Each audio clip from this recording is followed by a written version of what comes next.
बिस्मिल्लाहिर्रहमानिर्रहीम। अस्सलाम वालेकुम। आप देख रहे हैं सच टीवी और मैं हूं आपका होस्ट अदनान राही।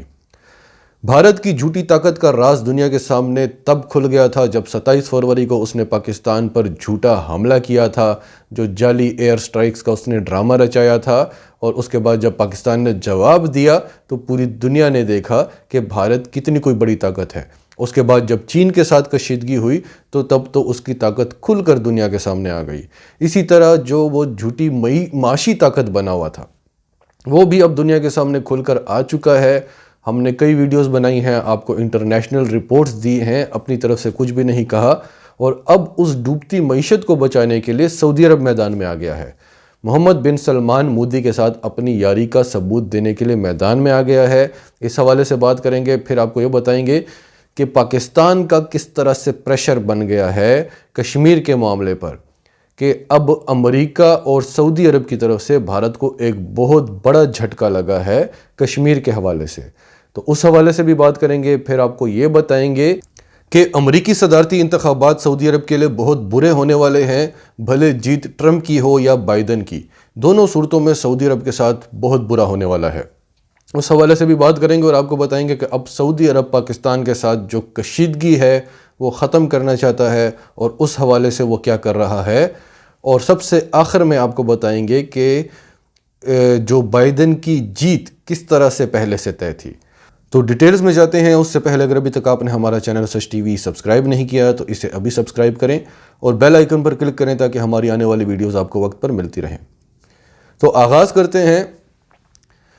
सऊदी अरब ने भारत की डूबती मईशत को बचाने के लिए उसे एक स्पेशल डिस्काउंट देने का फ़ैसला किया है।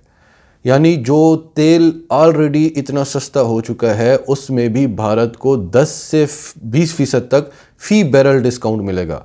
और भारत 130 करोड़ की आबादी है और 85% तेल वो इंपोर्ट करते हैं अपनी ज़रूरियात को पूरा करने के लिए, जो एक बहुत बड़ी मिकदार है। और उसमें भारत को 10 से 20% ख़ुसूसन रियायत दी जाएगी ताकि उसकी मईशत बच जाए।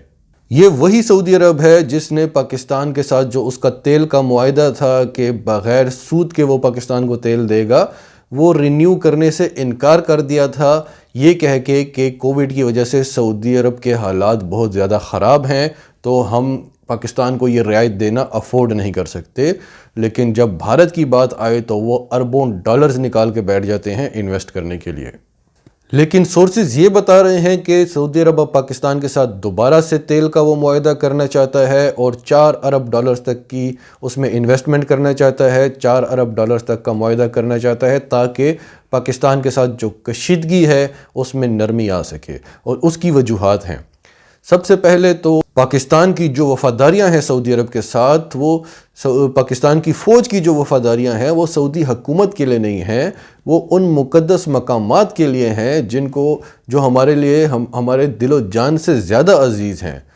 तो सऊदी अरब ये सब जानता है कि ये सिक्योरिटी वो अमेरिका इसराइल से अरबों खरबों डॉलर्स में भी नहीं ख़रीद सकता, जो सिक्योरिटी जो इत्मीनान उसे पाकिस्तान से मिलता है। 27 अक्टूबर को पाकिस्तान यौम कश्मीर मनाता है। 27 अक्टूबर 1947 को भारत ने अपनी फ़ौजें भेजी थी कश्मीर पर। तो इस बार 27 अक्टूबर को एक सेमिनार करने के लिए पाकिस्तान ने सऊदी अरब से इजाज़त मांगी। सऊदी अरब ने इजाज़त नहीं दी, जिस पर भारत में बड़ी खुशियाँ मनाई गई। लेकिन सऊदी अरब में जो पाकिस्तान की एम्बेसी है उन्होंने उस सेमिनार का इनेकाद किया और उसमें जनरल राहील शरीफ ने शिरकत की। और जनरल राहील शरीफ जो हैं वो सऊदी अरब में जो मुसलमान फ़ौजों का इत्तेहाद है उसके सरबराह हैं। तो सऊदी अरब के एक अहम तरीन शख्सियत हैं वो वहाँ पर गए और उन्होंने जो तकरीर की और उन्होंने कहा कि कश्मीर के मामले में हम किसी सूरत ना किसी का लिहाज करेंगे और ना ही कोई सौदा होगा। और सऊदी अरब को एक क्लियर मैसेज दिया कि हम कश्मीर के मामले पर पीछे नहीं हटेंगे, विद और विदाउट सऊदी अरब, विद और विदाउट OIC। तो पाकिस्तान अब डिक्टेशन नहीं लेता, पाकिस्तान अब इमदाद नहीं मांगता, पाकिस्तान अब वो वाला पाकिस्तान नहीं रहा। ये बात अमेरिका को बहुत पहले समझ आ चुकी है लेकिन सऊदी अरब को अभी तक नहीं आ रही।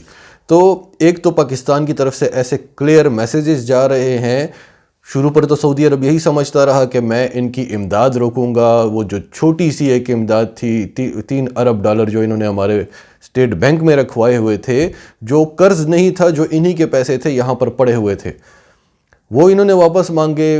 یہ جو پیٹرول کا معاہدہ تھا، یہ چھوٹی موٹی مراحت تھی جن سے سعودی عرب کو لگتا تھا کہ اب تو پاکستان ہمارے قدموں میں آ کے گر پڑے گا، لیکن ایسا کچھ نہیں ہوا.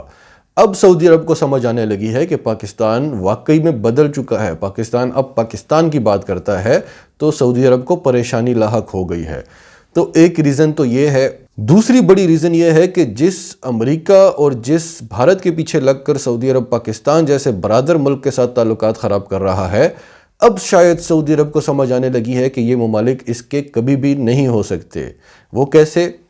اب جہاں پر امریکہ میں صدارتی انتخابات ہو رہے ہیں، اگر ٹرمپ الیکشن جیتتے ہیں تو ٹرمپ کو یہ بات ہمیشہ یاد رہے گی کہ سعودی عرب نے اسرائیل کو تسلیم نہیں کیا تھا، جس کی وجہ سے میری مشکلات میں اتنا اضافہ ہوا، اور میں نے اس کو جمال خشوگی والے معاملے میں بچایا، میں نے اس کے ساتھ کیا کچھ کیا، اس نے میری خاطر اسرائیل کو تسلیم نہیں کیا. اور اب اگر ٹرمپ اقتدار میں آئے تو وہ سعودی عرب سے، محمد بن سلمان سے اس چیز کا بدلہ ضرور لیں گے. اور اگر جو بائیڈن اقتدار میں آتے ہیں تو وہ تو اسٹیبلشمنٹ کا بندہ ہے، وہ تو ویسے ہی مسلمان ممالک کے خلاف ہے، تو وہ سعودی عرب کو ویسے ہی گھاس نہیں ڈالنے والا. آپ جو بائیڈن کے بیانات پر بالکل بھی نہ جائیں، جو وہ مسلمانوں کے حق میں بیانات دے رہا ہے، وہ اسٹیبلشمنٹ کا آدمی ہے، اور اسٹیبلشمنٹ جو ہے، امریکہ کی جو اسٹیبلشمنٹ ہے، وہ کبھی بھی مسلمانوں کی بھلائی میں نہیں ہو سکتی. اس کی کوئی بھی پالیسی جو ہے وہ مسلمانوں کی بھلائی میں نہیں ہو سکتی. یہ وہی جو بائیڈن ہے جو ایبٹ آباد میں جھوٹا ڈرامہ رچایا گیا تھا کہ اسامہ بن لادن کو ہم ایبٹ آباد سے اٹھا کر لے گئے ہیں اور پاکستانی فوج کو پتہ بھی نہیں چلا. یہ اس وقت وائس پریزیڈنٹ تھا، اور اس نے آ کر پاکستان میں یوسف رضا گیلانی کو جو سنائی تھی کہ آپ کی فوج کیا کر رہی ہے اور آپ کو پتہ ہی نہیں ہے، اور آپ کو ہم نے حکومتیں اس لیے دی ہیں، ایک باری آپ کو دیتے ہیں، ایک باری نواز شریف کو دیتے ہیں، آپ اپنی فوج کو کنٹرول کریں.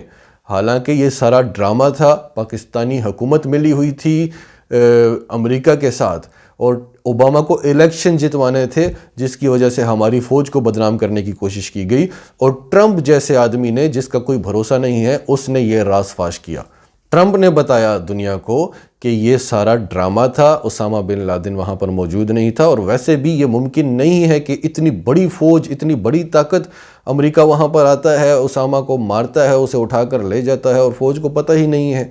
تو بہرحال سعودی عرب کو یہ نظر آ رہا ہے کہ جو امریکی پالیسیز ہیں مستقبل میں وہ سعودی عرب کے لیے بالکل بھی اچھی نہیں ہونے والی.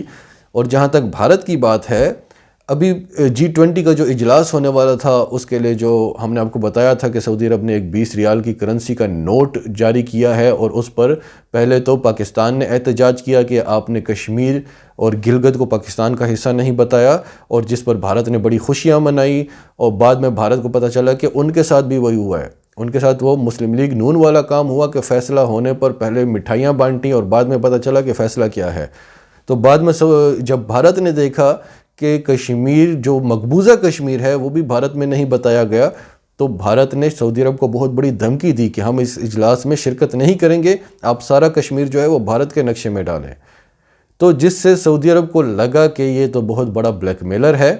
اب جو سعودی عرب بھارت کو تیل میں خصوصی رعایت دے رہا ہے تاکہ اس کی معیشت کو بچایا جا سکے، یہ اسی سلسلے میں بھارت کو خوش کرنے کی ایک کوشش کی جا رہی ہے، کیونکہ اگر نقشے کے ساتھ چھیڑ چھاڑ کی تو پاکستان کے ساتھ تعلقات مزید خراب ہو جائیں گے، اور ادھر سے بھارت نے بھی اس کے سر پر تلوار لٹکا دی ہے. تو اس طرح سے سعودی عرب بھارت کو خوش کر رہا ہے، اور اب اس کو یہ سمجھ آ چکی ہے کہ پاکستان سعودی عرب کے ساتھ ہونا بہت ضروری ہے. پہلے وہ سمجھ رہا تھا کہ ان کو تھوڑی سی ہم دھمکی دیں گے، جو چھوٹی موٹی ان کو جو ہم نے مراعات دی ہوئی ہیں یہ روک دیں گے تو یہ ہمارے قدموں میں آ کر گر پڑیں گے. یہ وہ پاکستان نہیں رہا. اب سعودی عرب کو سمجھ آ رہی ہے. اور بھارت کو ایک جھٹکا تو یہاں سے لگا کرنسی نوٹ سے، اور دوسرا جھٹکا جب کل ٹرمپ کے بیٹے نے، جونیئر ٹرمپ نے ایک نقشہ جاری کیا جس میں اس نے یہ شو کیا کہ کون کون سے ممالک ہمیں سپورٹ کر رہے ہیں اور کون کون سے ممالک جو ہیں وہ جو بائیڈن کو سپورٹ کر رہے ہیں. تو اس نقشے میں کشمیر کو پاکستان کا حصہ بتایا گیا، گلگت بلتستان کو پاکستان کا حصہ بتایا گیا. تو یہ بھارت کے لیے ایک بہت بڑا جھٹکا ہے. जिस ट्रंप के सहारे वो चल रहे थे, नमस्ते ट्रंप, और वो जो करोड़ों रुपए के फूल बरसाए गए जिस ट्रंप पर जब वो भारत आया, और जो जफ्फियाँ डाली गईं, वो ट्रंप बार बार भारत की बेइज्जती कर रहा है और भारत को इस्तेमाल कर रहा है चीन के खिलाफ। भारत को अभी तक ये बातें समझ नहीं आ रही, आहिस्ता आहिस्ता उसे समझ आ रही हैं, लेकिन हम कब से बता रहे हैं, क्योंकि पाकिस्तान इन सब स्टेजेस से गुजरा हुआ है कि अमेरिका कभी किसी का नहीं हो सकता। अमेरिका की दुश्मनी हमें कबूल है, लेकिन अमेरिका अपने दोस्तों को जितना नुकसान देता है, तो वही बात जब से हमने अमेरिका से अपना पाँव पीछे खींचा हुआ है, हमने अपनी फॉरेन पॉलिसी बदली हुई है, जब से ट्रंप आया है पाकिस्तान की इज़्ज़त बढ़ी है। पाकिस्तान के ख़िलाफ़ उसने शुरू पे एक बयान दिया था, फिर उसने इमरान खान का जो रिएक्शन देखा था, उसके बाद से उसकी सोच, उसकी जो पॉलिसी थी पाकिस्तान के लिए, वो बदल गई। लेकिन भारत के साथ उसकी बड़ी दोस्ती है और भारत की बेइज्जती बार बार हो रही है। कभी वो डिबेट में कहता है कि ये गंदे लोग हैं, ये गंद मचाते हैं, कभी वो कहता है ये झूठे हैं, झूठ बोलते हैं, और अब वो कश्मीर के मामले में उसने कश्मीर पाकिस्तान का हिस्सा बता दिया। तो अब भारतीयों का भी बहुत बड़ा हिस्सा जो है वो जो बाइडन को सपोर्ट कर रहा है। नाजरीन, आपके सबके बारे में क्या कहना है, कमेंट्स में अपनी राय का इजहार करते रहें, और अगर आप हमारे चैनल पर नए हैं तो अभी सच टीवी को सब्सक्राइब करें, सच टीवी फैमिली का हिस्सा बने, और हमारी वीडियोस पसंद आएँ तो इन्हें लाइक करें, शेयर करें, ताकि ज़्यादा से ज़्यादा पाकिस्तानियों तक ये मैसेजेस पहुँचते रहें।